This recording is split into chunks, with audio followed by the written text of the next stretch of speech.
계획 보겠습니다. 180페이지 1번에 지구단위 계획구역의 지정에서 의 보시면요. 첫 번째 줄에 일부 할 말, 일부. 나머지는 설명만 드리겠습니다. 지구단위 계획은 도시군계획 수립 대상 지역의 어디에 대해서? 일부에 대해서 토지 이용을 합리화시키는 등의 목적을 위해서 수립하는 도시군 관리 계획을 말한다. 했는데요. 지구단위 계획구역이나 지구단위 계획은 다 도시군 관리 계획으로 결정하게 됩니다. 도시군 관리 계획에서 첫날 이 도시군 관리 계획으로 결정하는 것은 용기지도가 있다 그랬고 용은 용용용 이건 기반시설 설치였습니다. 지금 공부했고요. 이 지구단위 공부합니다. 양산에 이렇게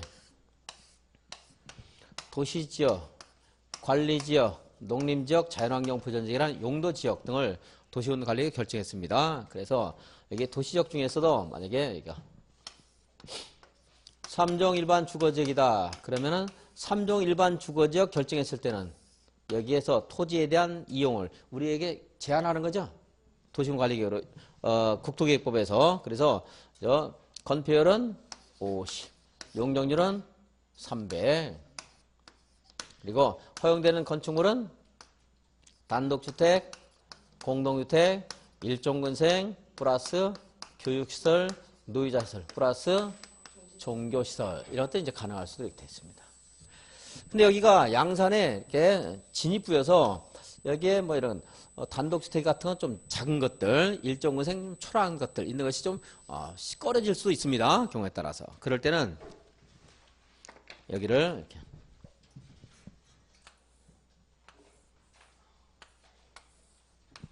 지금 공부하게 되는 지구 단위 계획 구역 이렇게 지정을 합니다. 지구 단위 계획구를 정하게 되면 지구 단위 계획구역에서는 기존에 여기 아까 3종 일반 주거지역이죠. 3종 일반 주거지역에 따른 이러한 규제를 받는 것이 아니고 이 구역에서 새롭게 생겨난 규칙인 지구 단위 계획에 의해서 통지를 받게 됩니다. 그래서 이 지구 단위 계획구역에는 반드시 뭐가 있어야 돼요?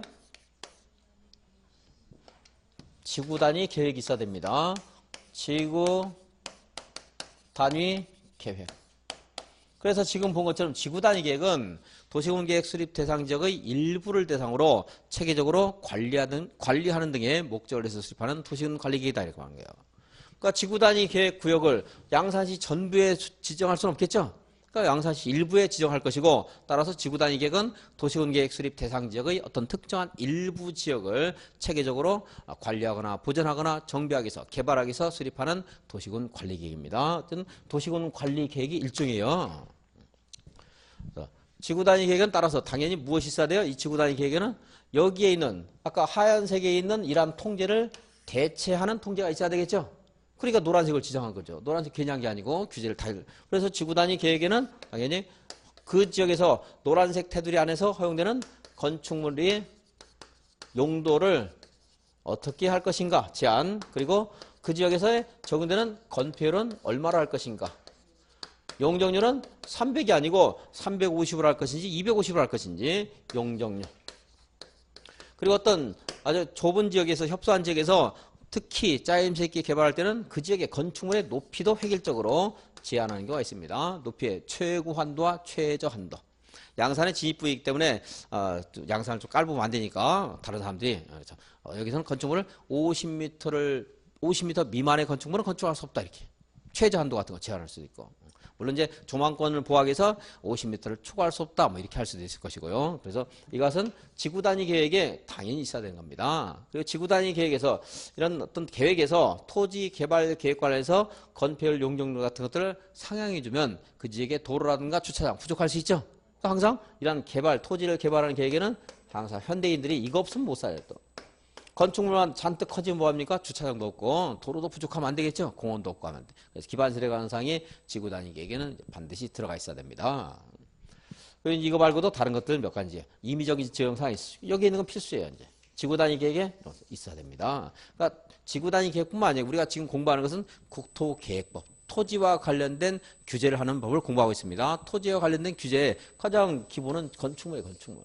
그러니까 건축물에 관한 사항의 또 출발은 용도와 건폐율, 용적률.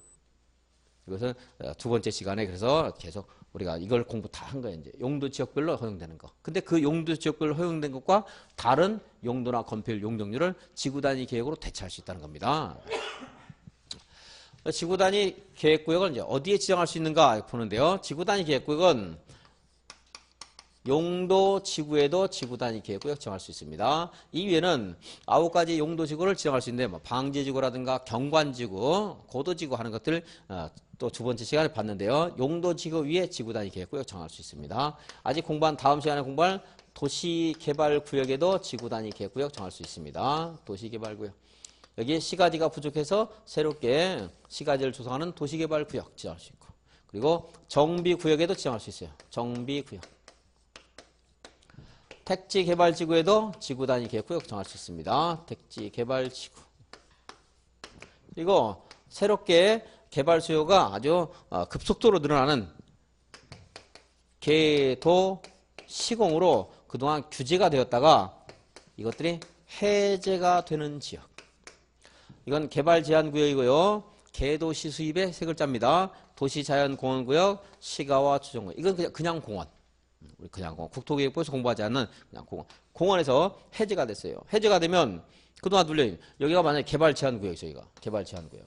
해제가 됐대요. 그러면 기존 여기는 관리 독립이니까 뭐 별거 없겠네. 이런 곳에 여기 도시적에서 개발 제한 구역인데 해제가 됐어요. 그러면 그동안 억제됐던 많은 수요가 몰려들겠죠. 그래서 그러한 것들을 해제가 되면 지구 단위 계획구를 정해서 관리를 할 수 있다는 겁니다. 예를 들어서 준공업지역 기억나세요? 준공업지역 못하는 게 뭐 있죠? 어디에다가 공장을 못 져요? 묘지 위에 못 진다고 했죠? 이거 말고는 다 할 수 있거든요. 그럼 이거 말고 할 수 있는 거 백화점도 지을 수 있고, 아파트도 지을 수 있고, 단독주택도 되고, 축사도 되고, 창고도 되고요. 장례시설도 되고, 다 되는 거예요. 폐차장도 되고, 세차장도 되고, 다 돼요. 그래서 이러한 것에서도 해제가 되면 준공업적에서, 준공업적이 여기였어요. 여기인데 이런 것도 해제가 됐어요. 그러면 뭐든지 뭐 다 짓겠죠? 사람마다 다 자기가 짓고 싶은 거 다 지을 수 있는 겁니다. 근데 어떤 사람이 백화점 짓고, 이따가는 축사 짓고, 축사. 소 키우는 축사. 소는 좀 다행이네. 그래도 뭐 닭, 돼지 막 키우고요. 그래서 어떤 사람 창고 짓고, 세차장, 폐차장. 이렇게 우후죽순 생기게 되면 그 지역이 뭔가 바람직한 그런 개발이 진행된다고 보기가 곤란해요. 이렇게. 근데 서서히 하나씩 진행된 곳 같으면은 좀 뭔가 계획적으로 할 수도 있는데 갑자기 개발 수요가 폭발적으로 밀려들면 사람들과 사고가 다르기 때문에 자기가 하고 싶은 거 다 할 거예요. 그런 것들을 지구 단위 계획구를 정해서 여기에 있는 아까 준공업 지역은 얘 말고는 다 됐죠.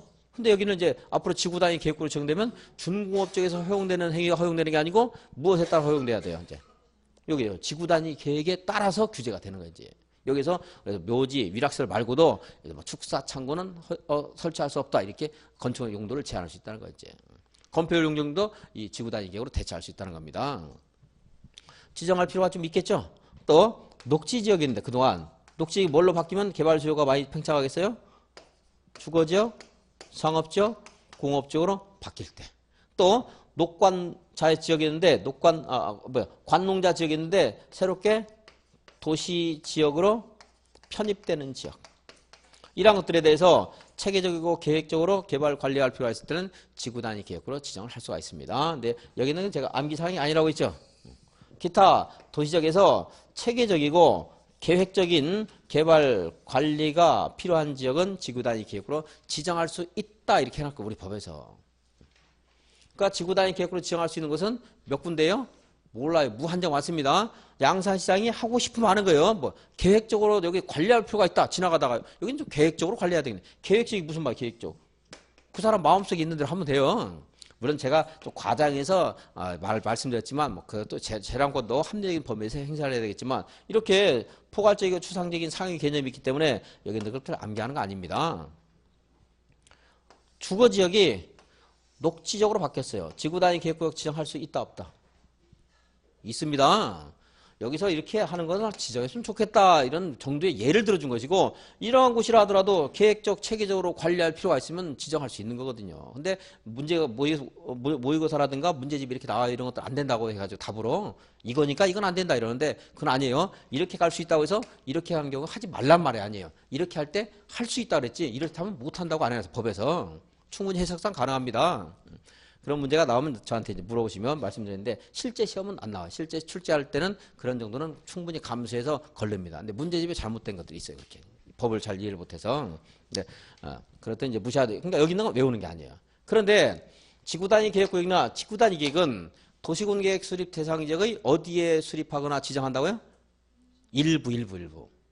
도시군 계획 수립 대상 지역 여기 양산, 서울, 광주, 부산의 일부. 그런데 여기에 있는 것의 전부에 지정하더라도 그건 틀린 게 아닙니다. 도시개발구역, 정비구역, 녹지가 주상공으로 바뀌는 지역 이런 것들은 도시군계획 수립 대상 지역의 일부에 불과하죠. 그러니까 도시개발구역의 전부에 대하여 할 수 없다. 그럼 틀려요. 정비구역의 일부에 대해서만 해야 한다. 그럼 틀립니다.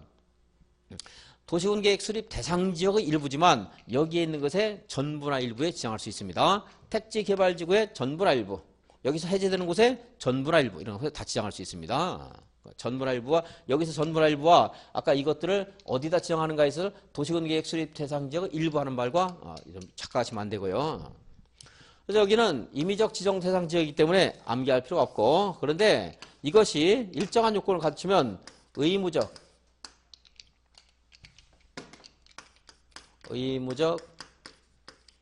지정 대상 지역이 됩니다. 이거는 이제 암기를 하셔야 돼요. 기억하시고. 정비구역이나 택지개발지구에서 해제가 됐는데, 죄송합니다. 해제가 아니고 정비구역이나 택지개발지구에서 정비사업이나 택지개발사업이 완료되고 10년이 지났을 때 사업 완료 후 10년 경과. 10년 경과직은 지구단위 계획구로 지정을 해야 됩니다. 또 하나 두 번째, 시가와 조정구역이나 공원에서 해제가 되는데 그 면적이 30만, 해제가 됐어요. 그 면적이 30만 제곱미터 이상일 때. 녹지적이 주상공지역으로 바뀌었는데 그 면적이 30만 제곱미터 이상일 때는 지구단위 계획구로 지정을 해야 됩니다. 자, 연수는 몇 년? 10년. 그리고 면적은 30만. 그래서 10년 경과하면 강산도 변하죠. 많이 변했기 때문에 뭐 해야 된다. 이렇게 기억하시고. 자. 무엇과 무엇에서?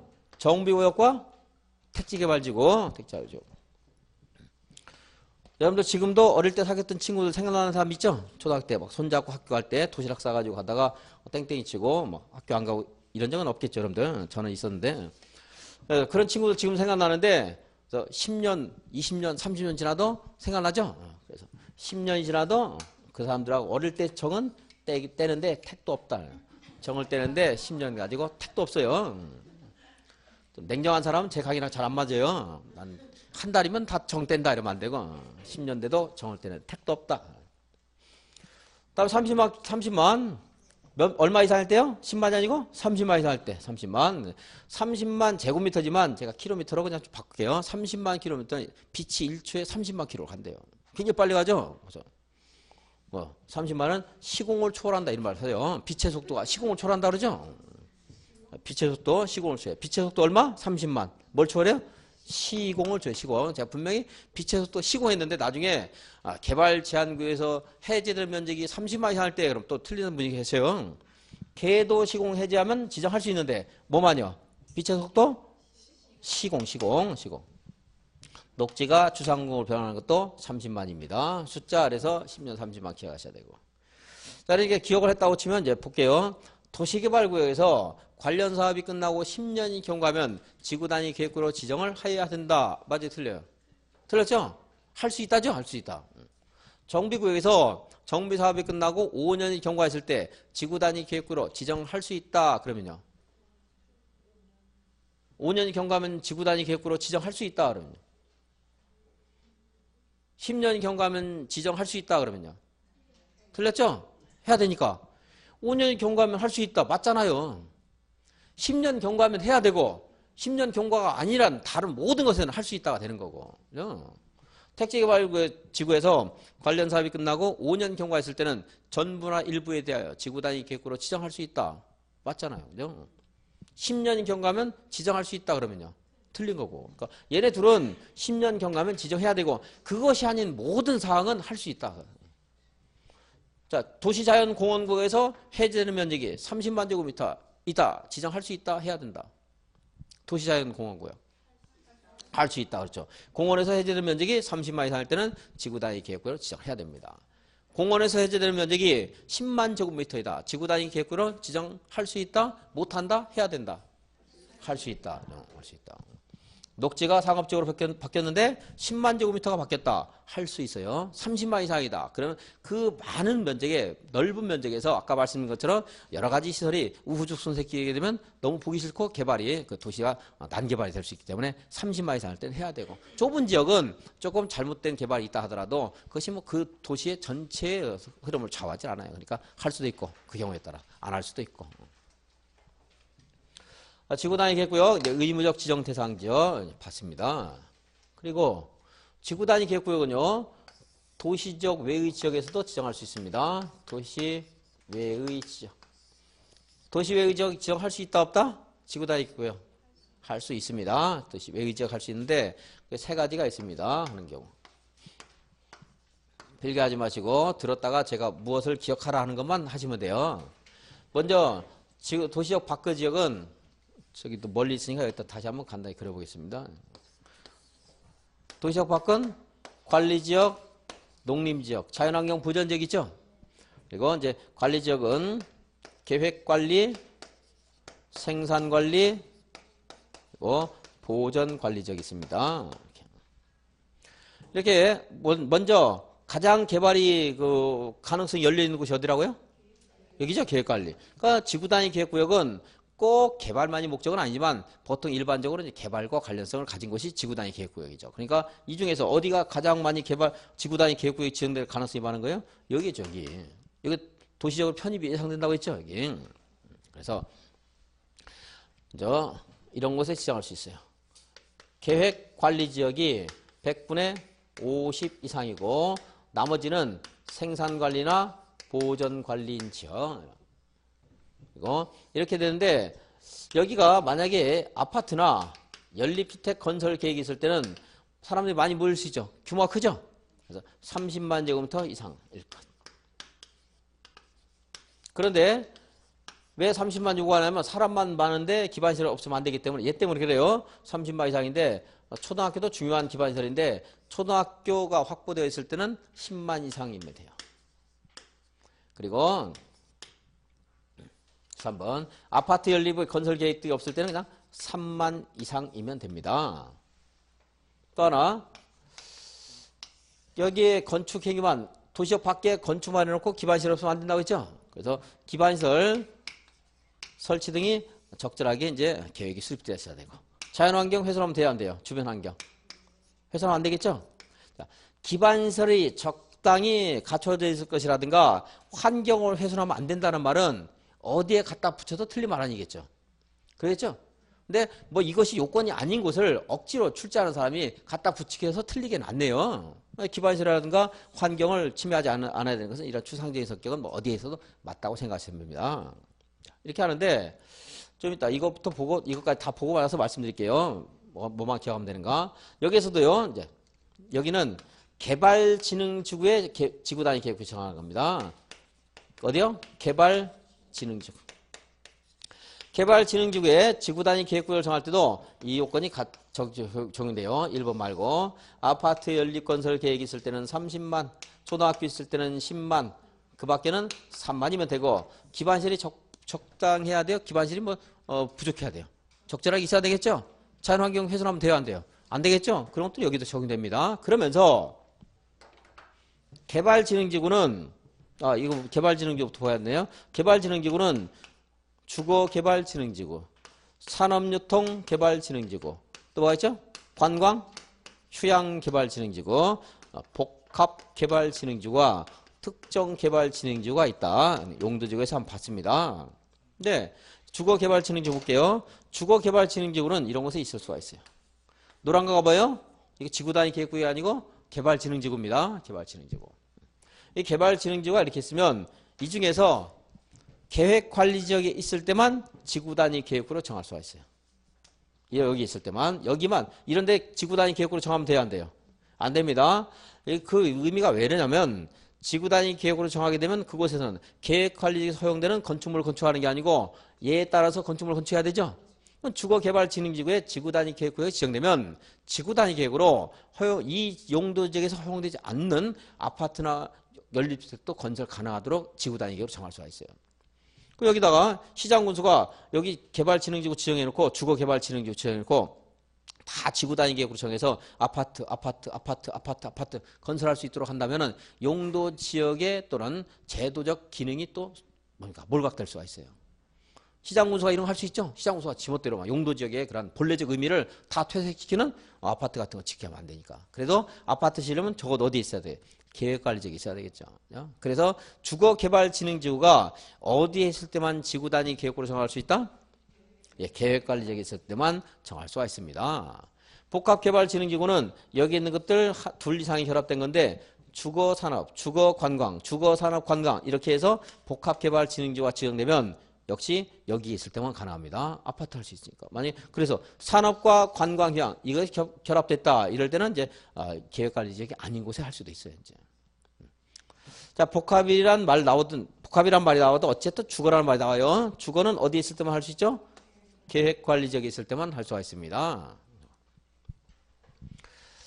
관광 휴양 개발 진흥지구 같은 것들은 성격상 이런 곳에 자연환경 보전지역이 있을 가능성이 많고요. 여기도 지구단위 계획으로 지정할 수가 있어요. 그래서 건폐율 같은 것들 여기는 20%밖에 안 되죠.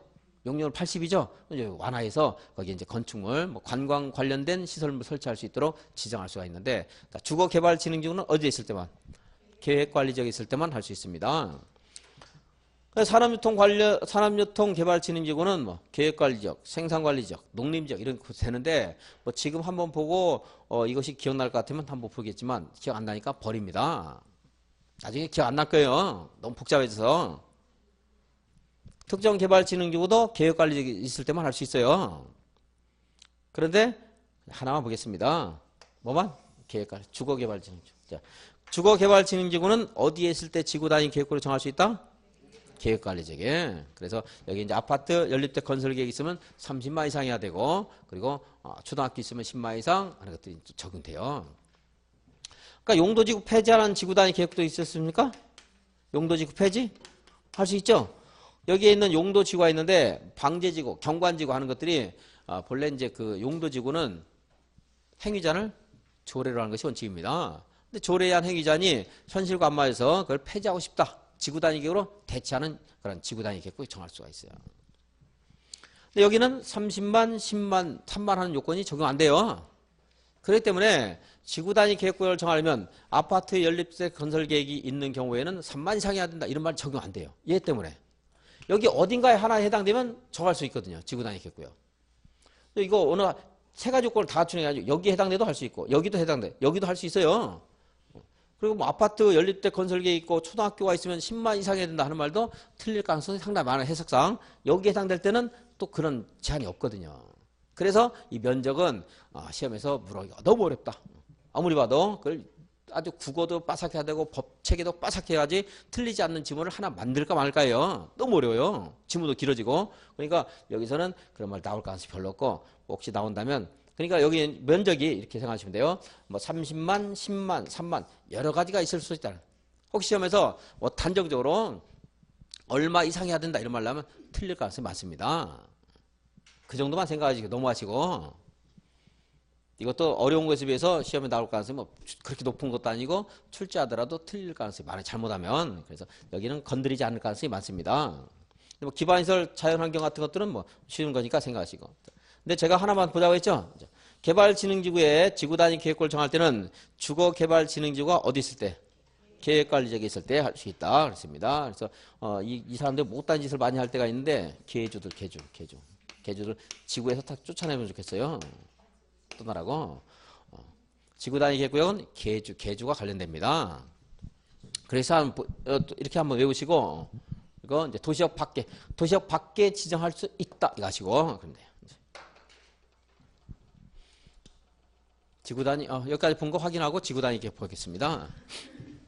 자, 180페이지 맨 밑에 국장, 시도의사, 시장군수는 다음에 어디에 대해서 지구단위 계획구를 지정할 수 있다? 전부나 일부. 거기에 주인공 중에 주어에 누가 나와 있어요? 주어에. 시장, 군수. 용기지도라는 도시군 관리계획 중에 대도시가 아닌 시장, 군수도 지구단위와 관련된 것들은 지정할 수 있죠. 결정할 수 있죠. 그러니까 지구단위 계획구역은 시장, 군수 등이 지정할 수 있다. 용도지구, 도시개발구역, 정비구역, 택지개발지구, 대지조성사업지구. 외우는 거 아니라고 했죠? 산업단지, 관광특구 등의 지구단위 계획구역 정할 수 있고 8. 계도시공에서 해제되는 구역. 녹지가 뭘로 바뀌어요? 주상공으로 변경되는 구역. 새롭게 도시적으로 편입되는 구역 중 계획적인 개발 관리가 필요한 지역 등에 지정할 수 있습니다. 11호는 외우라는 게 아니고 제가 왜 1, 2, 3, 4, 5, 6, 7, 8이 외울 필요가 없는가를 말씀드린 거예요. 기타 도시적의 체계적이고 계획적인 관리나 개발이 필요한 지역. 그렇기 때문에 여기만 한다 이런 말 나오면 틀려요. 뭐 하지 못한다 이런 말 나오면 틀렸다고 보시면 돼요. 다음 페이지 의무 지정.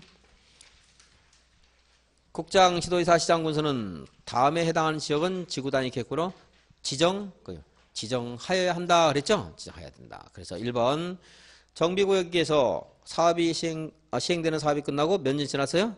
10년. 택지개발지구에서 시행되는 사업이 끝나고 여기도 10년. 도시개발사업에서 사업이 끝나고 10년 경과했습니다. 지정할 수 있다, 지정해야 된다. 도시개발사업. 도시개발사업에서는 할 수 있다죠? 해야 된다가 아니고. 자, 3번. 다음에 해당되는 경우 중 체계적 계획적인 관리 개발이 필요한 지역으로서 시가와 조정구역이나 공원에서 해제되는 지역으로서 면적이 얼마? 30만 제곱미터 이상이죠. 괄호안에 단서가 있는데 안 보셔도 됩니다. 혹시 봤다가 궁금한 분은 개별적으로 질문하세요. 네. 너무 양이 많아져 복잡한 거 그거 기억해도 시험에 도움 안 되는 것들이니까. 녹지적에서 주상공으로 변경되는 지역으로서 면적이 30만 이상인 지역. 이것을 지구단위 계획구역을 지정을 하여야 한다. 도시역 밖에 지정할 수 있다 없다? 있다 그랬죠? 자, 3번 양가로 3번 비도시적의 지정 대상. 계획관리적이 100분의 50 이상인 지역에 지정할 수 있다. 맞아요 틀려요? 도시역 밖에 지구단위 계획구역을 지정하는데 계획관리적이 100분의 50이고 나머지는 생산관리나 보전관리인 지역에 지구단위 계획구역을 지정할 수 있다. 그럼 맞아요 틀려요? 맞죠? 도시역 밖에 지구단위 계획구역을 지정할 때는 계획관리적이 100분의 50 이상이어야 된다. 그럼 맞아요 틀려요? 틀렸다고 했죠?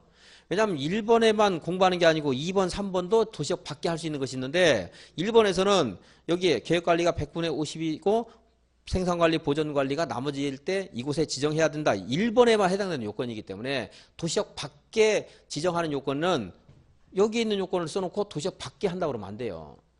아까 말씀드렸죠? 이 세 가지가 도시역 밖에 할 수 있는 것이기 때문에 도시역 밖에 지구단위 계획구역을 정할 때 계획관리적이 100분의 50 이상이어야 된다. 맞아요? 틀려요?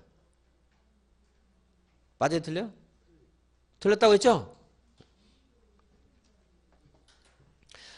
1번에 여기는 대답을 알아서 대답 안 하신 거예요? 모르시죠? 잘 들으세요. 여기는 1학년 1반이고 얘는 2반이에요. 여기는 3반이고 여기 1학년 1학년이 될 수 있는 사람을 이거 1학년 될 수 있다. 너도 1학년 될 수 있다. 너도 1학년 될 수 있는데 1반에 해당되는 요건 계획관리가 100분의 50인 사람은 1반이다 그랬어요.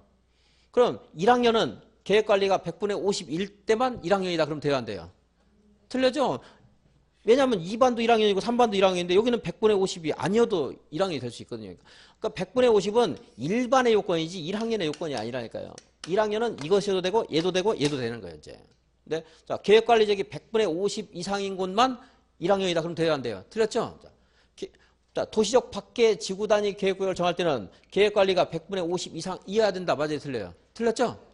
왜냐하면 이때도 도시역 밖에 할 수 있고 여기는 계획관리가 100분의 50 아니어도 돼요. 계획관리 다 할 수 있고 아까 관광개발진흥지구는 자연환경 보전지역에도 지정할 수 있어요.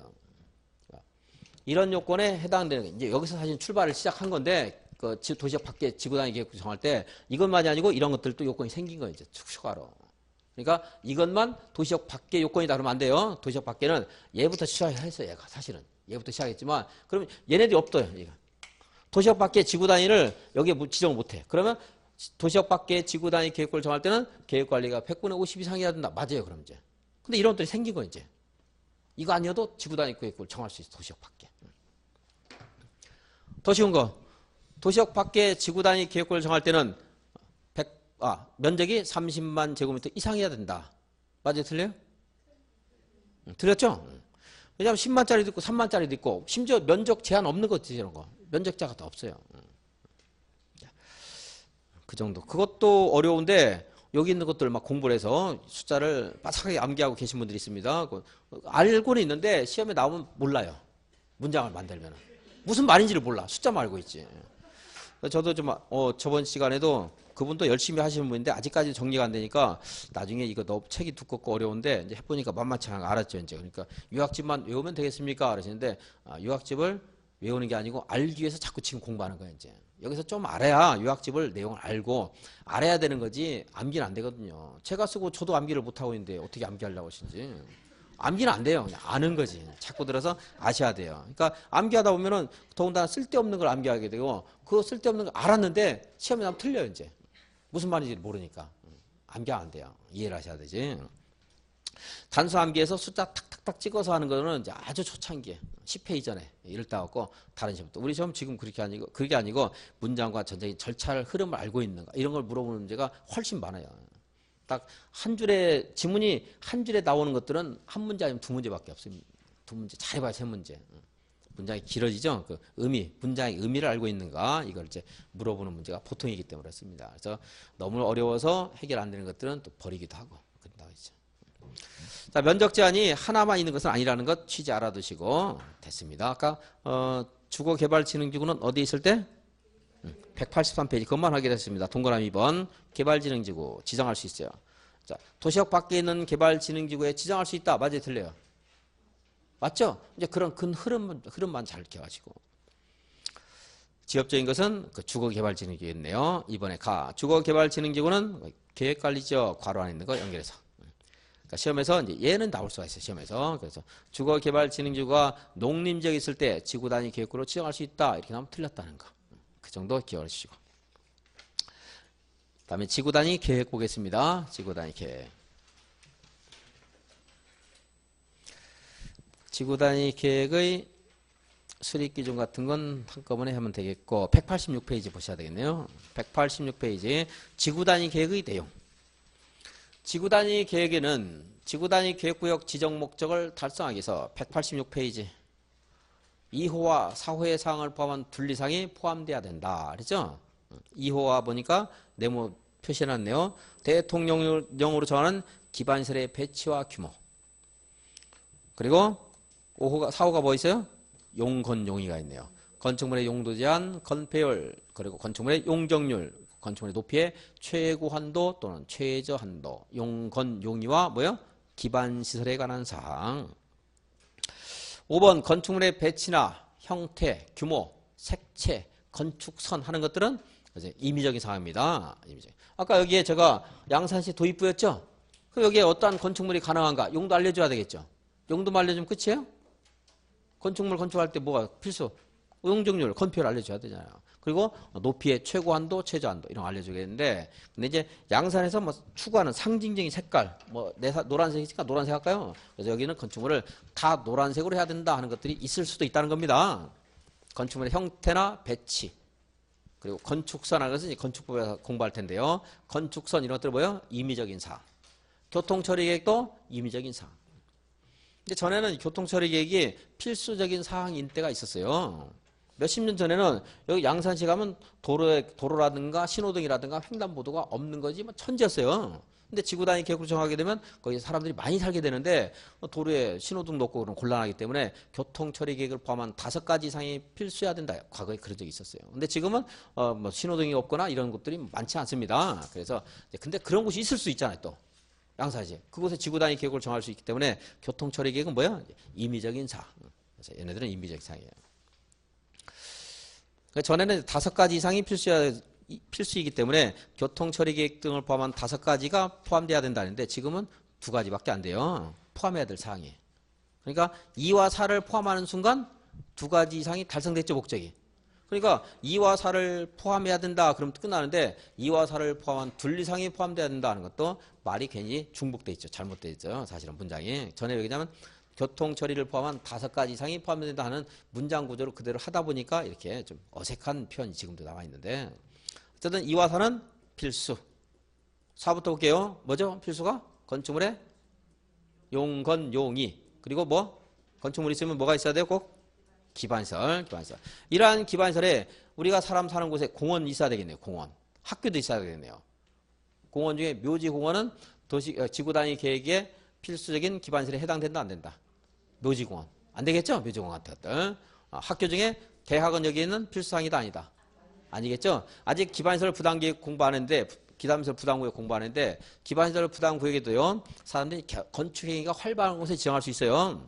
공원도 있어야 되고요, 학교도 있어야 돼요. 거기 학교에 대학이 포함돼야 안 돼요?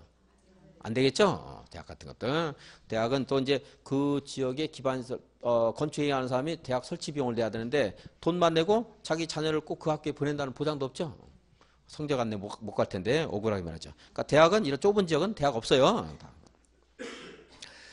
다음에 187페이지 이제 완화된 행위 보겠습니다. 완화된 행위 제안 볼게요.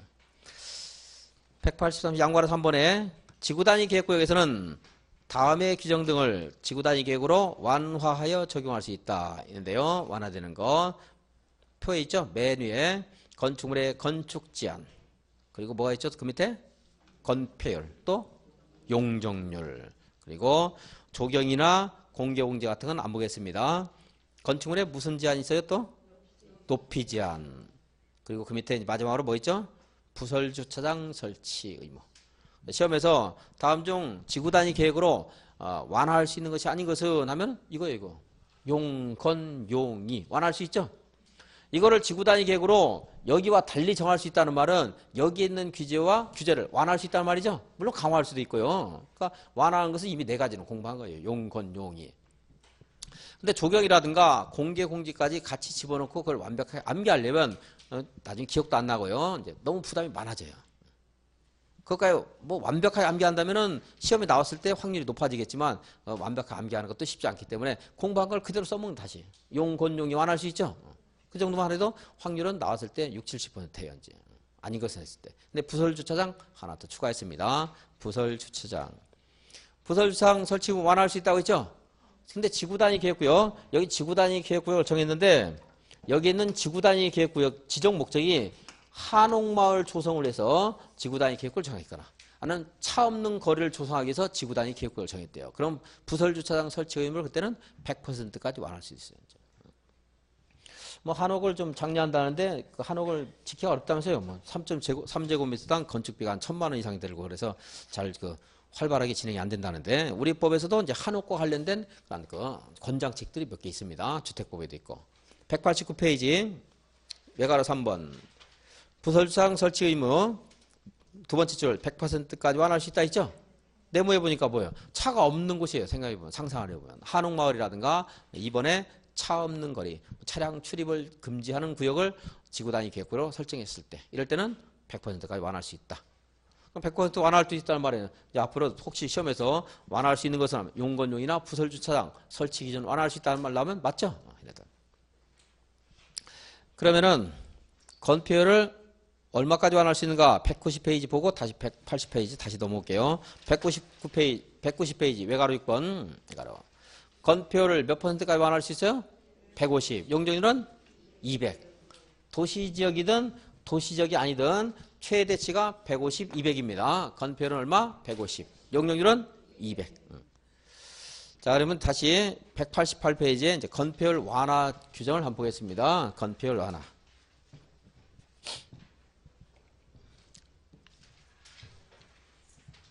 지구단위 계획구역 여기에 이렇게 여기가 그냥 지구단위 계획구역 하겠습니다. 도로가 있어요. 도로 그리고 이게 대지를 소유한 갑을 이런 사람도 있고요. 도로가 또 이 뒤에도 뭐 이렇게 있다가 한번 가정해 보겠습니다. 이렇게 도로가 있는데 이 도로가 지구 단위 계획구를 정해서 건폐율, 용적률 이런 것도 완화되면 도로가 비좁아질 수 있죠. 그래서 이렇게 이 갑이라는 사람이요 자기가 가진 토지의 일부를 공공시설 부지로 제공을 했어요. 그럼 이 사람이 이 부지로 제공한 면적에 비례해서 여기 있는 건폐율과 용적률을 완화해서 적용해요. 건축물의 높이도 완화해서 적용해 줍니다. 그러니까 뭐라 할까? 쉽게 쉬운 걸로 3종을 할까요? 3종 아까 저기 봤으니까 3종 일반 주거지역입니다. 그럼 건폐율은 얼마죠? 50. 용적률은 300 그렇습니다. 300. 네. 좀 헷갈리게 되는데 도로인데 여기는 이렇게 대지를 가지고 있던 이 사람이 이 대지 면적이 100제곱미터인데요. 이렇게 20제곱미터를 도로 부지로 공공시설 부지로 제공을 했습니다. 그러면요. 결론부터 말씀드리면 이 대지 면적에서 이 부지로 희생한 제공한 면적과 같은 비율로 건폐율을 완화시켜줘요. 건폐율 완화하는 거 공식 볼게요. 자, 건폐율. 자, 현재 60%죠? 50%죠?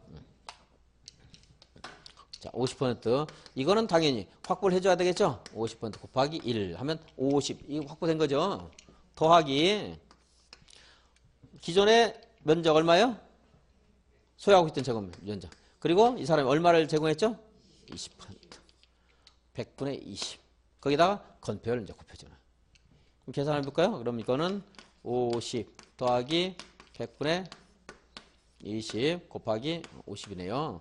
약분하면 얼마죠? 10. 그럼 이 사람은 새롭게 적용받는 것은 60%. 이거는 여기에 지금 100제곱미터에서 20제곱미터는 몇 퍼센트인가요? 100에서 20. 20%죠? 그럼 아까 여기 50%였죠? 여기에다가 20%만큼 늘려주는 거예요. 똑같이. 공시해봐야. 여기 20%는 10%포인트죠? 50%, 20%는 10%포인트 맞죠? 60%. 그래서 여기에서 내가 제공하는 면적만큼, 그 비율만큼 건폐율을 올려줘요. 그렇게 하면 계산할 때 좀 생각날 수 있을 겁니다. 자, 이러면은 이 공식도 좀 어렵잖아요. 그러면 50은 원래 있는 거니까 50 그냥 놔두고 자, 50 곱하기 100분의 20. 100분의 20만큼 내가 줬기 때문에 여기다가 이만큼 원래 내 건폐율에다가 100분의 20만큼 올려주는 거예요. 그럼 이게 10%포인트 나와요. 그럼 이제 60%가 되는 거죠. 원래 있었던 50에다 더해주면 되니까. 그렇게 하면 됩니다. 공식. 이것도 50 곱하기 1 더하기 100분의 20 하니까 무슨 수학 같아서 어려워요. 이게 막 공부하기 싫어질 수 있잖아요. 그러니까 원래 가진 거 그냥 있고 거기에다가 내 땅분에 내가 희생한 면적 곱해줘서 더해주면 돼요. 그냥 간단하게. 용적률 한번 볼게요. 용적률. 듣기만 하십시오. 짜증날 수 있으니까. 용적률은 여기 300인가요? 300. 300 더하기 1.5 곱하기 300 빼기 아니요. 100 빼기 20분의 20 곱하기 300. 복잡하죠? 더. 자, 보면요. 여기는 100분의 근데 이거를 이렇게 쓴 이유를 내가 모르겠는데 얘하고 똑같이 써줘야 돼. 쓰려고 그러면 공식을. 원래는 이거를 이렇게 써줘야 돼. 사실은. 300 얘처럼 쓰려면 아까 50 곱하기죠? 이게 원래 용적률. 이 건폐율이니까 300 곱하기 1 더하기 1.5분의 1.5 곱하기 100 빼기 20분의 20 이렇게 하는 게 맞아요. 그래야 얘하고 비교가 좀 돼. 건폐율은 건폐율에다가 원래 1 있고 100분의 20 곱해준다 하죠? 이거 더해주는 거죠. 그럼 여기도 300 있고 1 원래 있고 여기다가 100분의 20이 아니고 100에서 20을 빼고 앞에다 1.5 곱해주니까 얘보다 숫자가 커져요? 작아져요? 얘가 얘보다 커요? 작아요? 누가 커요? 숫자가. 앞에 일단 1.5를 곱해주잖아요. 얘는. 얘가 크죠? 얘가. 분모가 작을수록 숫자가 커지는 거죠? 그러니까 용적률은 훨씬 많이 늘어난다. 건폐율보다. 건폐율에 거의 2배 늘어난다고 생각하시면 돼요. 아까 건폐율은 얼마까지 완화할 수 있다고요? 도시역에서? 도시역 밖에서도? 150. 용적률은요? 200. 계산하면 이런 계산하면 얘가 더 많아져요. 거의 2배쯤 많아집니다. 그래서 근데 그래도 이렇게 풀어주면 얘하고 비교를 해서 용적률이 더 많아지는구나 이렇게 해서 아까 여기는 100을 분모로 그대로 했는데 얘는 100에서 내가 희생한 면적을 또 빼줘요. 그러니까 분모가 80밖에 안 돼요. 그러니까 숫자가 더 커지는 거지. 얘는 4분의 1이고 얘는 5분의 1이잖아요. 그죠? 더 커져요. 거기다 1.5를 또 곱해주잖아요. 많이 커지죠. 많이 커진다. 근데 그걸 공식을 수학을 모르는 사람이 벌 만들어서 그런지 이렇게 해놓으니까 도대체 얘하고 얘하고 무슨 차이가 있는가를 비교하기가 너무 어려워요. 300 더하기 1.5 곱하기 100 곱하기 20분의 20 곱하기 300. 물론 제가 쉽게 써준 것도 어렵지만 이건 더 어렵죠. 이제. 해야 돼요? 안 해야 돼요? 안 해야 됩니다. 혹시 용적률을 물으면 얘보다 거의 2배쯤 된다. 그렇게 하죠. 계산 한번 해볼까요? 거의 2배쯤 되는지. 어차피 계산도 여러분들 좀씩 한번 하셔야 돼요. 제가 만든 공식대로 할게요. 아니 원래 책에 있는 대로 해야지. 법인.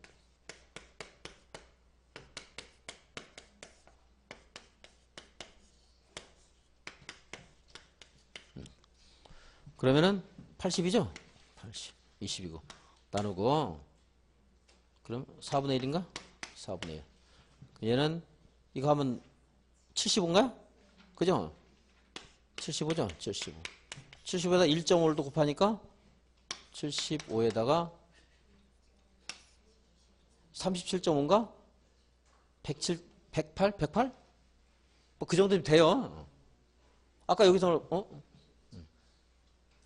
75에다가 70 맞나? 1.5 곱하면 얼마야?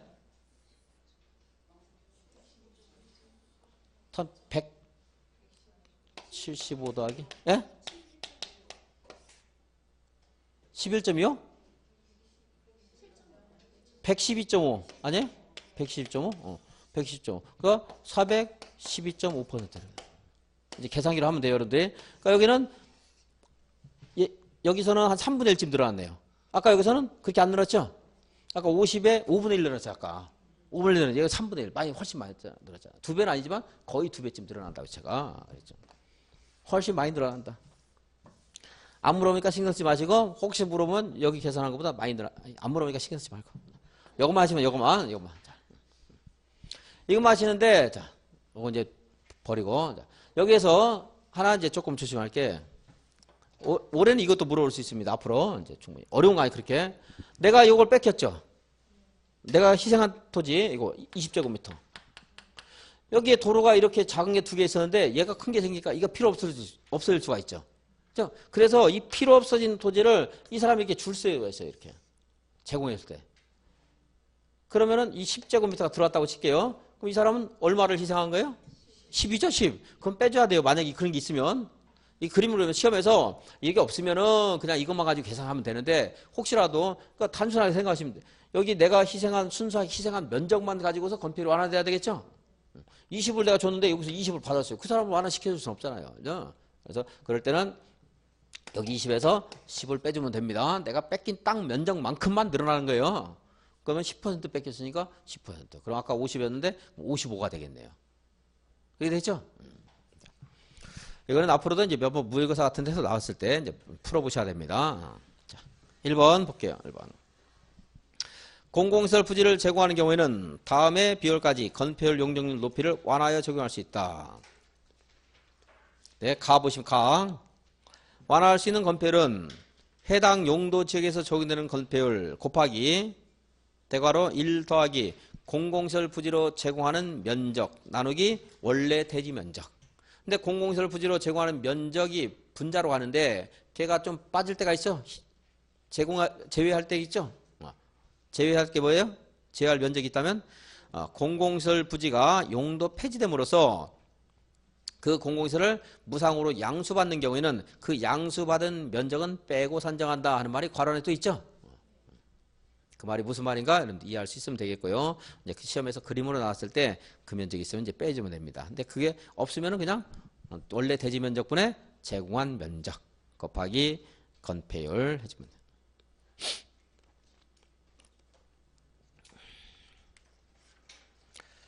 자, 일단 공식이 여러분들 어려우면 내가 건폐율 늘어나는 것은 어떻게 늘어나요?